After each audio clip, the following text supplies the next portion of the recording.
We don't have Chris tonight. He is on assignment in some foreign country. We can't say.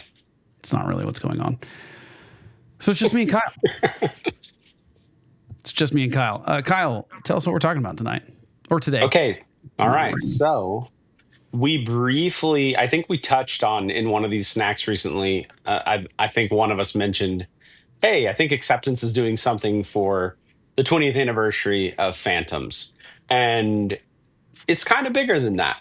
So for starters, I'm not sure if they signed to Equal Vision. I think that they signed to Equal Vision, but they re-recorded Phantoms with Aaron Sprinkle, which I think is pretty cool.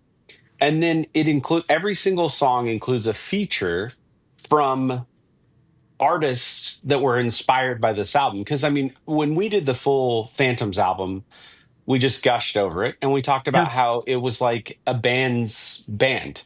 Like, yes, lots of, I mean, obviously the record is huge in its own right, but all things considered, Phantoms not as big as it should have been. Exactly, not as big as it should have been. And so, anyway, they've just gotten all these people that love the record and they're featured on it. And already, let's see, they've released the first 2 tracks. Take Cover featuring Martin Johnson. So Contagious featuring Teddy Swims. That is a huge feature, dude. That dude's got like 45 million monthly listeners on Spotify. Yeah. It's I like this specific thing that they're doing where 20 years later, after an album comes out, we're getting the people that were inspired by that record to be on the cover. It's not really a cover version of it because this is still Acceptance playing on the record. It's still the original producer, all that kind of stuff that we just talked about. It's kind of Taylor's version. Yeah. And so far, the 2 that we've gotten, like they're pretty. No, I'll tell you this. As happy as I am for them for the Teddy Swim feature, I could do without it. Well, I mean, this isn't ever meant to replace, obviously, the original album. No. It's a love letter. Yeah, right? Exactly. And although this is a different way of doing it, because I don't know that.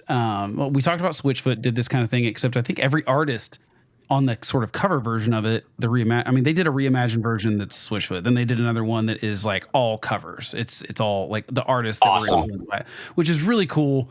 And similarly to Acceptance, it's like you hear John Bellion gushing about how Meant to Live is a song that made him want to do music. And so he covers that, or the Jonas Brothers, or whoever it would be. It's like all these kind of Reliant K, all these people that obviously were really influenced by that band. Acceptance, as you mentioned, is like a band's band. Like, I love how much everyone we knew that was a musician like this band. It just kind of sucks that I feel like they never blew up to the level of popularity where I feel like they should have been more than a band's band. Right? Holy dude. Yeah. Let's listen to a clip of the aforementioned So Contagious with Teddy Swims. Here we go. Don't let it throw you off too far, 'cause I'll be running right behind you. Could this be out of line? Could this be out of line? To say you're the only one breaking me down like this. You're the only one I would take a shot on. Keep me hanging on so contagiously.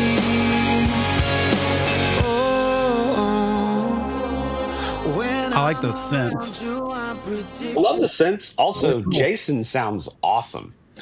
Yeah, I mean they sound good. I'm excited to. I might. I mean, I want the original. You thinking about the vinyl? I'm thinking about getting the vinyl. It's pretty cool.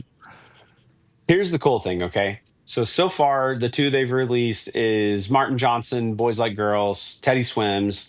Which, by the way, the Boys Like Girls thing makes all the sense in the world, right? I mean, Boys Like Girls is definitely a band that owes their success partially to Acceptance, right? I mean, got to be inspired.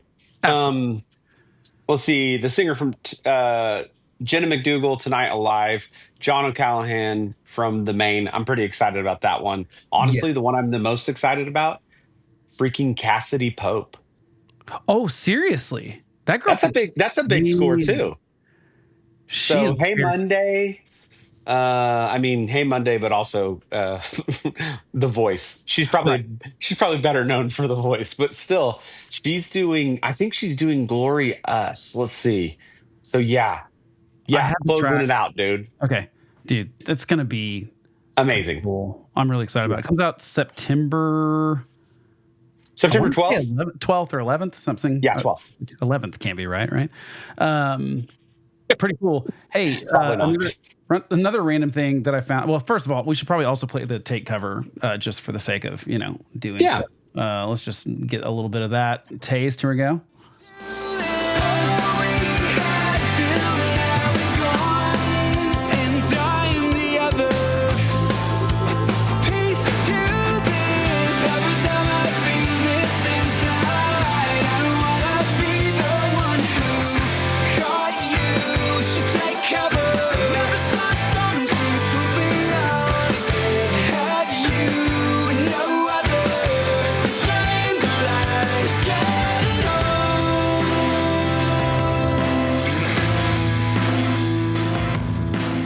Into it.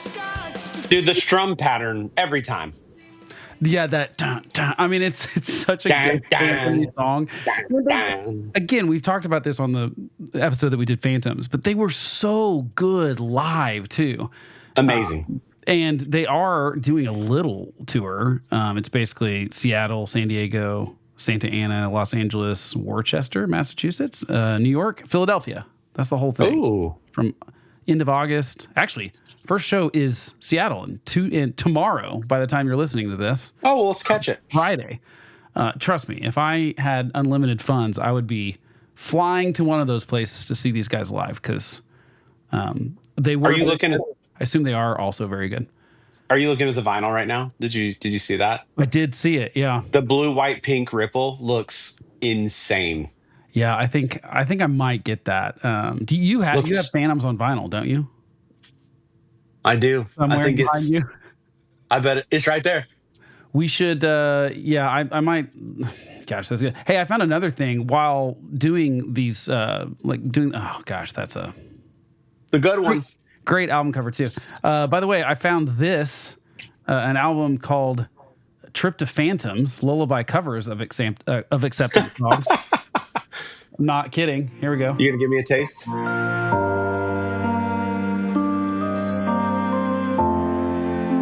It's kind of perfect, isn't it? Yes, dude. My youngest kid is 5 now, so I don't know if he's into lullabies anymore, but I wish I would have known this existed. That's amazing. It's a band called Sparrow Sleeps, and they've done covers of like American Idiot, Island in the Sun, Basket Case, Still Into You, Sugar. I'm going to listen to it. We're going to do Sugar We're Going Down here too, because I think we got to. Right? Here we go.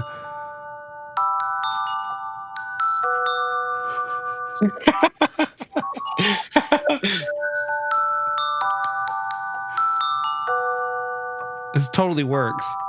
I'm just a notch in your bedpost. Go to bed, baby.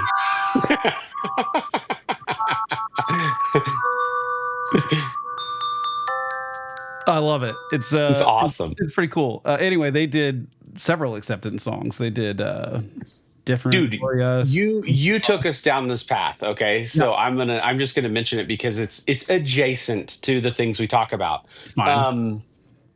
A little bit heavier. I'm sure we'll eventually do one of their records, but you should absolutely check out Bring Me the Horizon. Just put out a lo-fi version of their last record, and it is incredible. Okay. It's like the coolest elevator music, and I actually mean that as a very high compliment.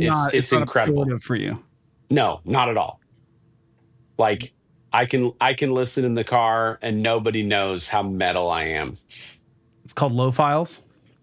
Yes, dude. Like just click on one and just tell yourself that's Bring Me the Horizon. And actually you should dude, I know you haven't heard that record. You should do a comparison. Pick a track and then on the newest record. Oh my gosh. I can't even think of what it's called. Posthuman 2 maybe. Yes. Let's see. Something like that. Human Next Gen. Yeah, Post-Human Next Gen. It's an incredible record. You should do a comparison real quick, just because it's so fun, dude. Do Utopia. Utopia? Okay. Yeah. We're going to do the original version first, right? Don't you think? Oh, definitely. Okay. Because I want you to hear the All right, here we go. change. Here's Utopia.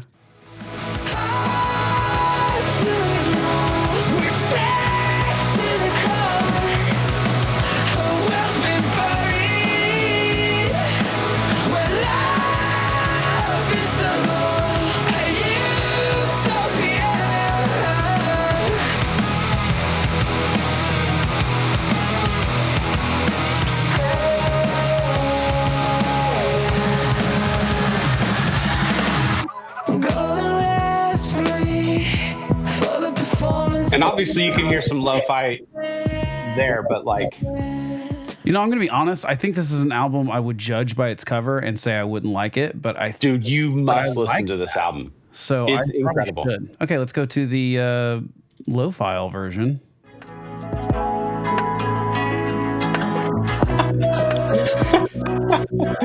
Already added to my albums.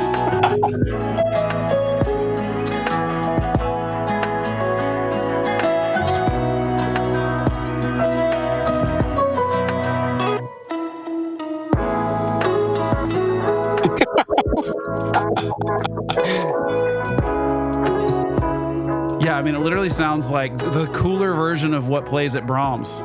Dude, I'm like, there it is. Which is not sponsoring this podcast. Sponsor. Contractor, no, I will not sell out to any sponsor. Yeah, I mean, I'll sell it to Brahms though, for sure. Yeah, me too. Give me ice cream. I'm good. Dude, that's pretty cool. It's the record that you listen to when you're, taking grandma home from church, so you can, feel like you're really truly metal. I do actually like listening to this kind of stuff when I'm like working late at night on stuff that I can't necessarily have lyrics on because I'll get distracted by stuff. It's incredible. And it's so I'm a big fan of theirs. Not quite. I mean, it's definitely emo, but it's not quite like what we usually talk about. But that record, the lo-fi is great, but the last record they put out is incredible. I mean, the truth is we're all over the place. We try to say within the genre, but it's like punk and emo and rock, and there's some metal. There's a lot of metal influence by a lot of these bands. I mean, New Found Glory is a great example of someone that's like clearly. Well, here's the truth. Okay, like these guys are also getting older. They're not as old as us, but I feel like a lot of these bands are not just mellowing out, but experimenting. I mean, I sent you a bunch of stuff from the new 4 Year Strong that came out last year. It's completely different. It's like, I feel like they're just like, some of these guys are just now kind of hitting their creative stride, I think. What do you think accounts for that? Do you think it's that? Because I don't feel like that was a thing that bands did, let's say, 20 years ago, but they had 20-year careers at that point. I don't feel like bands were evolving a ton. I mean, not that maybe I'm just drawing a blank, but it doesn't seem like people were realizing, oh, my fan base has grown up too, and therefore so can I. I mean, it felt like this is a terrible example only because it's one from my childhood that I loved is Aerosmith, but they didn't they did change, but they were always trying to be top 40. I mean, that was like how you sold records back then. I mean, it was just a totally different industry too. But what I'm curious about is like it's not like they change. Like that's the same band. Like it's not like wildly different or anything like that. Obviously, they had different songwriters and producers and things like that.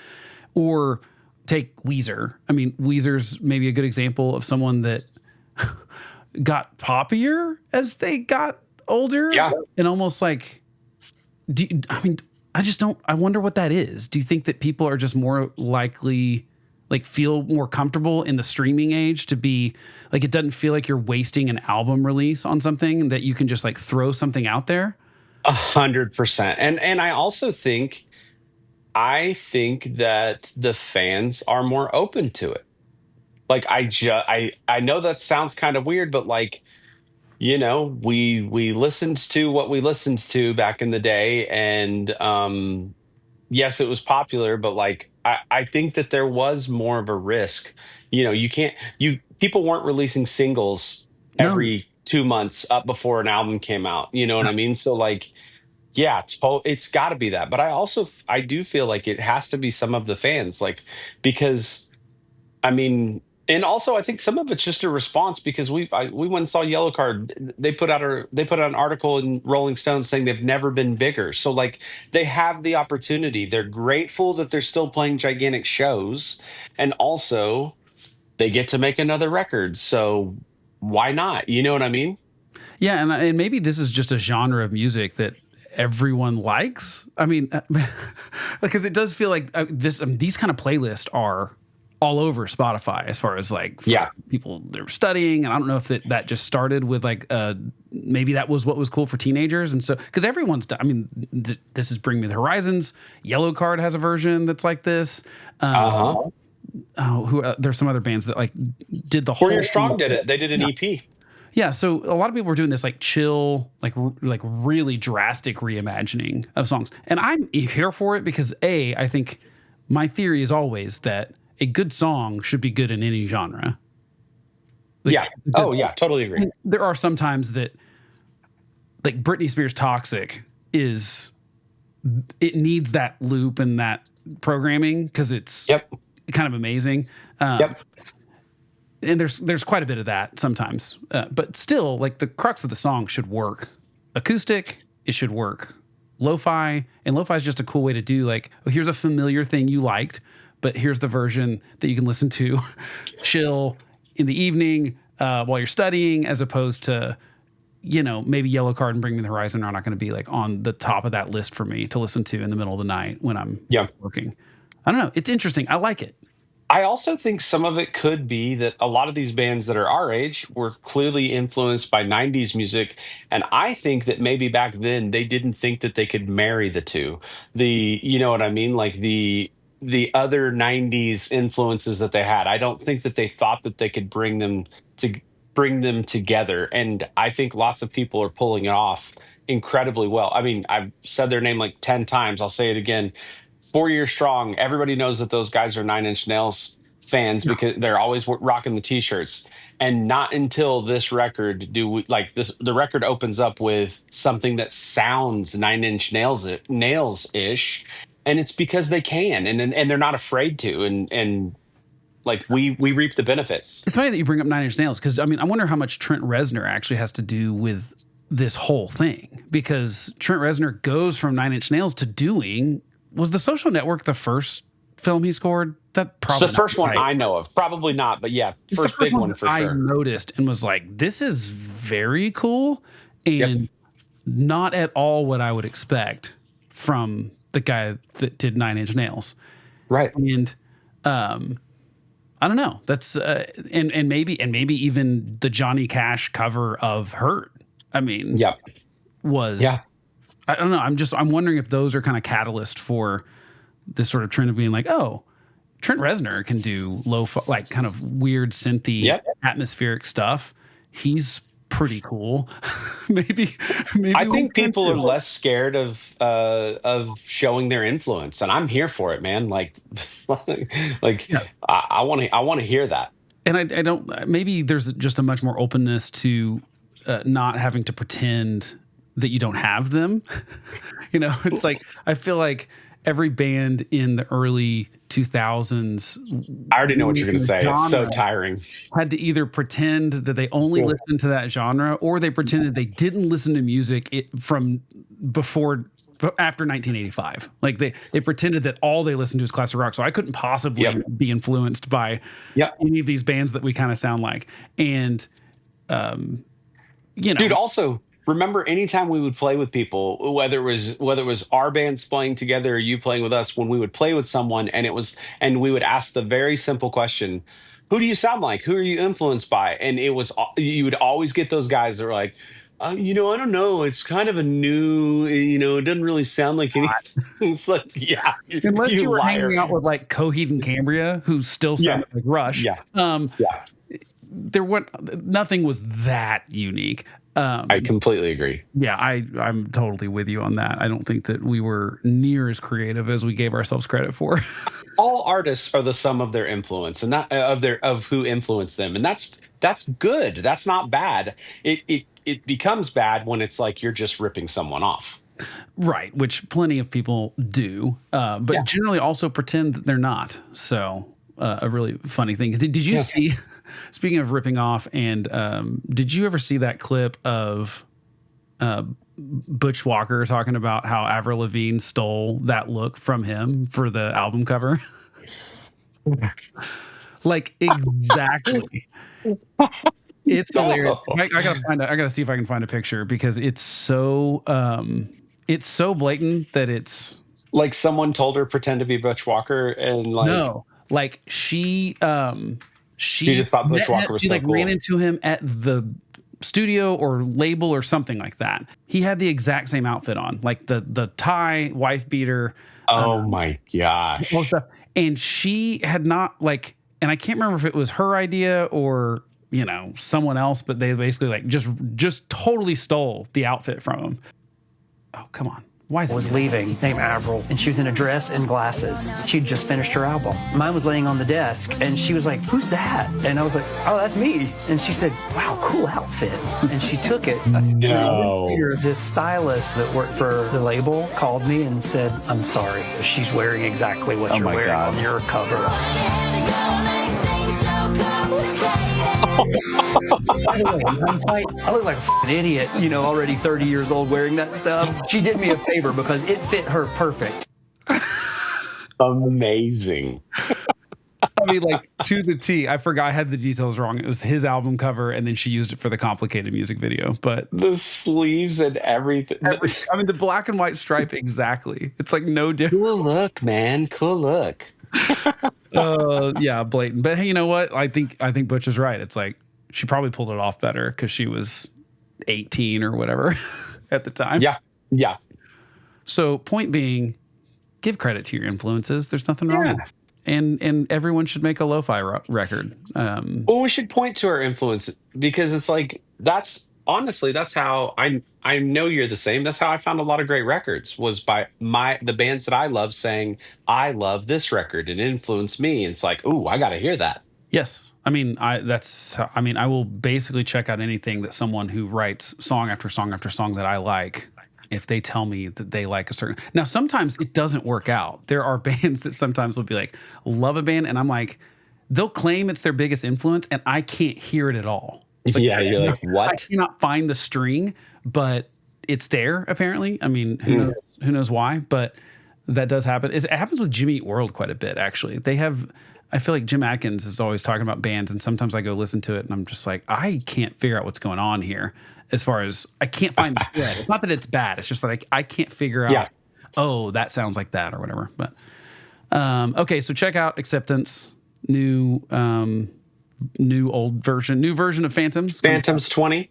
Phantoms 2025, and 20 years old, pretty cool. And I'm excited about that. I do wish I could go see them live though, because it would be amazing. Man, they were one of the first bands I ever saw that was using in-ear monitors too, and that was probably contributed to the fantastic sound that they had going on. Also, most handsome band I think back then. Very handsome band. Yeah, without a doubt. Like, is it again?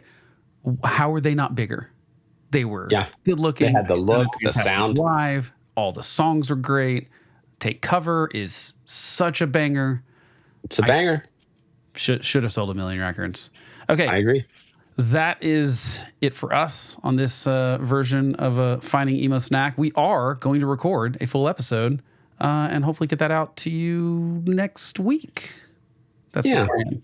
And you can still get your votes in for what albums we should do as we start doing not new albums, but new episodes on old albums. So that link is in the show notes or description, wherever you're watching or listening. You can fill that out, and we appreciate it, and we will catch you next time.